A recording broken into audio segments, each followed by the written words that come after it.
অনুতাপের অর্থ হল আপনার হৃদয়কে পরিবর্তন করা বা আপনার চিন্তাধারাকে পরিবর্তন করা।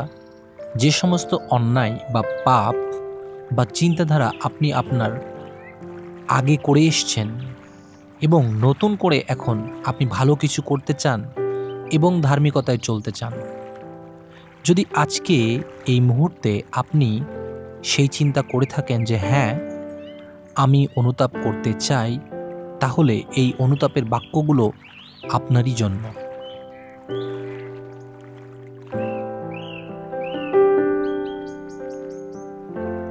দ্বিতীয় বংশাবলী 7 অধ্যায় 14 থেকে 15 পদ, ঈশ্বর সেখানে বলছেন, আমার লোকেরা, যাদের আমার লোক বলে ডাকা হয়, তারা যদি নম্র হয়ে প্রার্থনা করে ও আমার দয়া চায় এবং মন্দ পথ থেকে ফেরে, তবে স্বর্গ থেকে তা শুনে আমি তাদের পাপ ক্ষমা করব এবং তাদের দেশের অবস্থা ফিরিয়ে দেব।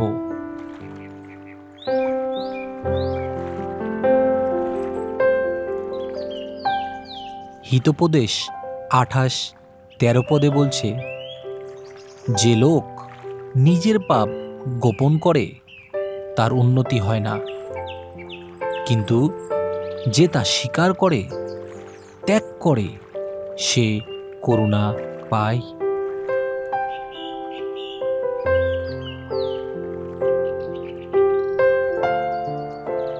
যিশাইও 55 অধ্যায় 7 পদে বলছে, দুষ্ট লোক তার পথ ত্যাগ করুক, আর মন্দ লোক তার সব চিন্তা ত্যাগ করুক। সে সদাপ্রভুর দিকে ফিরুক, তাতে তিনি তার ওপর মমতা করবেন। আমাদের ঈশ্বরের দিকে ফিরুক, কারণ তিনি সম্পূর্ণভাবেই ক্ষমা করবেন।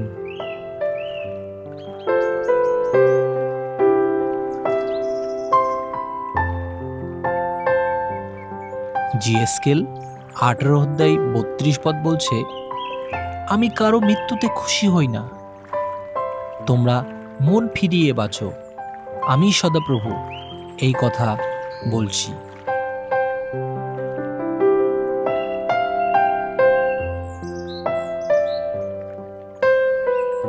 মথি 4 অধ্যায় 17 পদে বলছে, যিশু এই বলে প্রচার করতে লাগলেন, পাপ থেকে মন ফেরাও, কারণ স্বর্গরাজ্য কাছে এসে গেছে।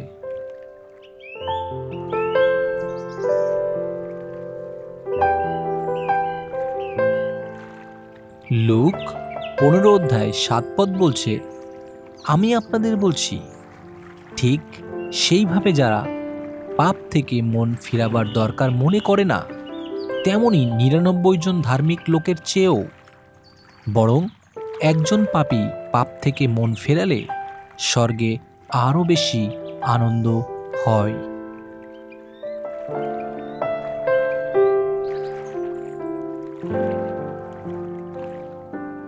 পেরিত 2 অধ্যায় 38 পদ বলছে, পিতর বললেন, আপনারা প্রত্যেকে পাপের ক্ষমা পাবার জন্য পাপ থেকে মন ফিরান এবং যীশুখ্রিস্টের নামে বাপ্তিস্ম গ্রহণ করুন, আপনারা দান হিসাবে পবিত্র আত্মাকে পাবেন।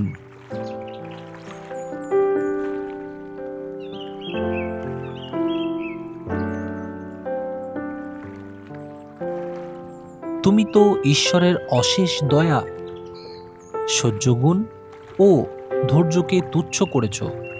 তুমি ভুলে গেছ ঈশ্বরের এই দয়ার উদ্দেশ্য হল তোমাকে পাপ থেকে মন ফেরাবার পথে নিয়ে আসা।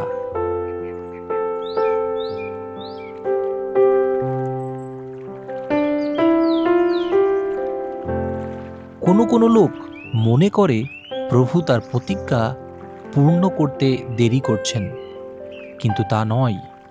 আসলে তিনি তোমাদের প্রতি ধৈর্য ধরেছেন, কারণ কেউ যে ধ্বংস হয়ে যায় এটা তিনি চান না, বরং সবাই যেন পাপ থেকে মন ফিরায়, এটাই তিনি চান।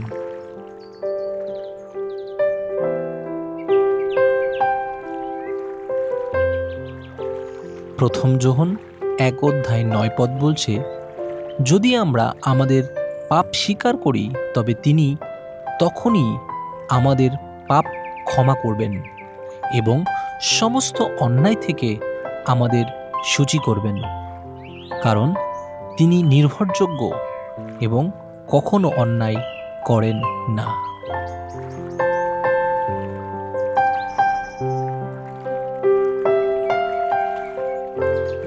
আজকে এই বাক্যগুলোকে নিয়ে আপনি ধ্যান করুন আর সম্পূর্ণভাবে আপনি অনুতাপ করুন, আপনার জীবনকে পরিবর্তন করুন এবং বুঝতে শিখুন যে প্রভু যীশু আপনাকে কতটা ভালোবাসেন এবং আপনি যেন পাপ থেকে ক্ষমা পান, তার জন্য তার মহৎ পরিকল্পনা। প্রভু আপনাকে আশীর্বাদ করুন। Amen, amen, amen.